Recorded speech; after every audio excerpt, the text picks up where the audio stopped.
Halo gengs, gimana kabar kalian? Yunani, negeri yang dijuluki sebagai tempat lahirnya budaya barat, memancarkan pesona sejarah, keindahan alam, dan keramahan penduduknya. Terletak di ujung selatan semenanjung Balkan, Yunani dikelilingi oleh Laut Mediterania di sebelah selatan, barat, dan tenggara, serta berbatasan dengan Albania, Makedonia Utara, Bulgaria, dan Turki di sebelah utara. Lokasi dan luas wilayah. Membentang seluas 103.957 km persegi, Yunani terdiri dari daratan utama dan sekitar 6.000 pulau, 227 diantaranya dihuni. Pulau Kreta, Rhodes, dan Corfu merupakan beberapa pulau terkenal di Yunani. Ibu kota dan mata uang. Athena, kota yang syarat dengan peninggalan peradaban kuno, menjadi ibu kota Yunani. Disinilah Akropolis yang ikonik, Parthenon yang megah, dan Agora yang ramai berdiri kokoh, menjadi saksi bisu kejayaan Yunani di masa lampau. Mata uang resmi Yunani adalah euro. Jumlah penduduk dan agama. Sekitar 10,4 juta jiwa mendiami Yunani, dengan mayoritas penduduknya 98% beragama Kristen Ortodoks. Agama lain seperti Islam, Yahudi, dan Katolik juga dianut oleh sebagian kecil penduduknya. Sistem pemerintahan. Yunani merupakan republik parlementer dengan presiden sebagai kepala negara dan perdana menteri sebagai kepala pemerintahan. Sistem demokrasi telah dipraktikkan di Yunani sejak zaman kuno, menjadikannya salah satu pelopor demokrasi di dunia. Ekonomi Yunani bagaikan sebuah kisah epik penuh dengan pasang surut yang dramatis. Negeri yang pernah mengalami krisis keuangan parah pada awal dekade 2010 ini, kini tengah menunjukkan geliat pemulihan yang membanggakan. Mari kita telusuri lebih dalam tentang ekonomi Yunani, mulai dari sektor-sektor unggulan, tantangan yang dihadapi, hingga prospek masa depannya. Sektor-sektor unggulan. Pariwisata menjadi penyumbang utama bagi PDB Yunani. Sektor pariwisata berkontribusi sekitar 20% terhadap total pendapatan negara. Keindahan alam, situs bersejarah, dan budaya yang kaya menarik jutaan wisatawan setiap tahunnya. Pelayaran. Yunani memiliki industri maritim yang besar, dengan armada kapal dagang dan kapal pesiar yang mendunia. Posisinya yang strategis di Laut Mediterania menjadikan Yunani sebagai pemain penting dalam perdagangan internasional. Agrikultur. Meskipun kontribusinya terhadap PDB tidak sebesar sektor pariwisata dan pelayaran, sektor agrikultur tetap menjadi sektor penting bagi Yunani. Produk-produk pertanian seperti zaitun, anggur, dan buah-buahan menjadi komoditas ekspor utama. Manufaktur.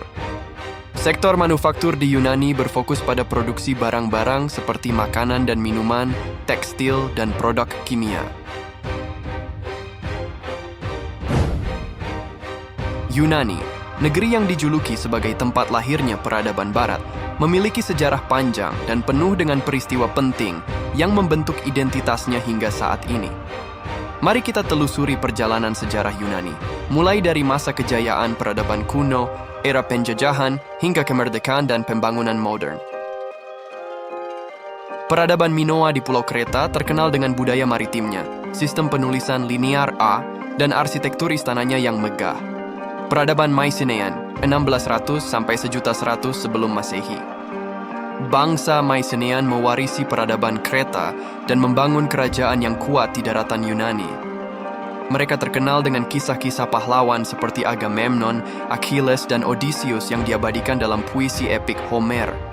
Zaman Arkais, 800 sampai 499 sebelum Masehi. Periode ini ditandai dengan kebangkitan kota-kota negara, polis, seperti Athena, Sparta, Thebes, dan Korintus.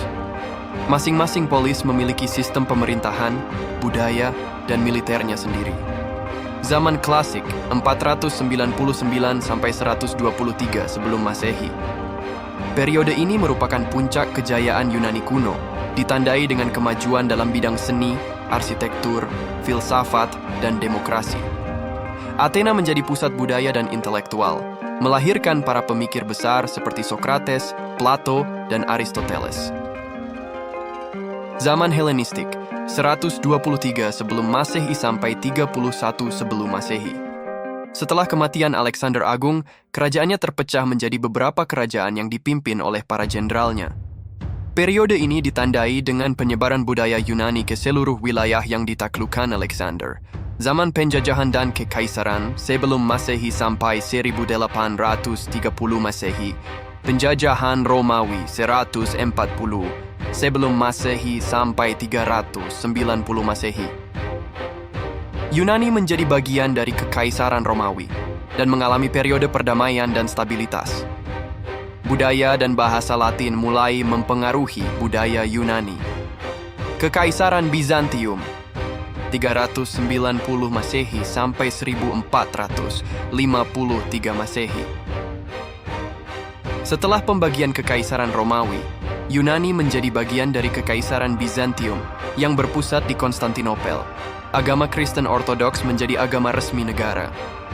Penjajahan Ottoman 1453 Masehi sampai 1830 Masehi. Kekaisaran Ottoman menaklukkan Yunani dan memerintah selama hampir 400 tahun. Periode ini ditandai dengan penindasan dan diskriminasi terhadap orang Yunani. Era modern 1830 Masehi sampai sekarang. Revolusi Yunani 1821 sampai 1829. Rakyat Yunani memberontak melawan Ottoman dan berhasil meraih kemerdekaan setelah perjuangan panjang. Pembentukan negara modern 1832. Yunani menjadi negara modern dengan sistem pemerintahan monarki konstitusional. Perang Dunia I dan II.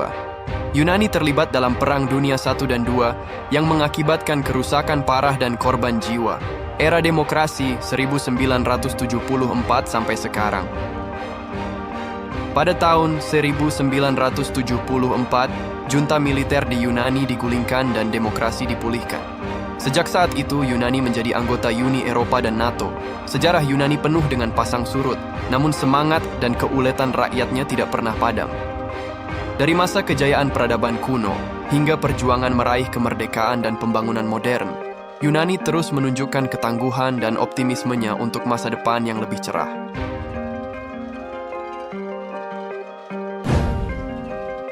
Negeri para dewa-dewi Yunani di puncak Gunung Olympus.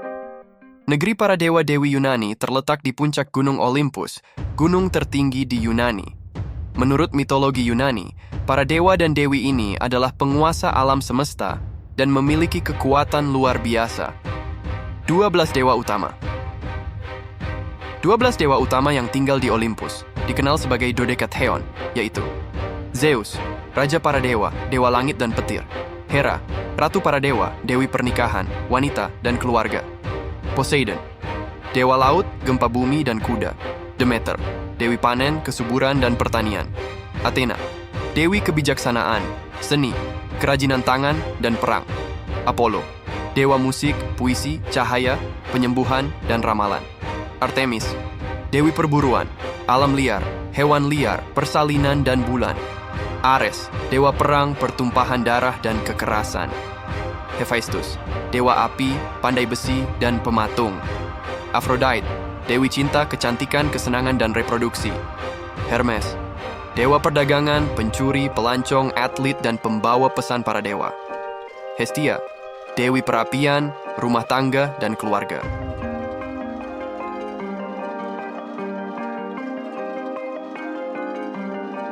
Gaji pendeta digaji oleh pemerintah Yunani.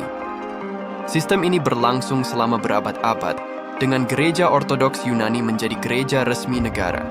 Pendeta dipekerjakan dan digaji oleh pemerintah, dan mereka memiliki peran penting dalam kehidupan masyarakat Yunani. Namun, pada tahun 2018, kesepakatan bersejarah dicapai antara pemerintah Yunani dan gereja Ortodoks. Kesepakatan ini mengakhiri sistem gaji negara untuk pendeta dan menandai pemisahan yang lebih jelas antara gereja dan negara.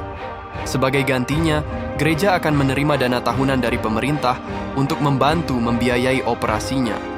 Dana ini akan dikelola oleh badan independen dan jumlahnya akan ditentukan berdasarkan kesepakatan antara gereja dan pemerintah. Perubahan ini merupakan langkah penting dalam modernisasi Yunani dan memperkuat demokrasi di negara tersebut.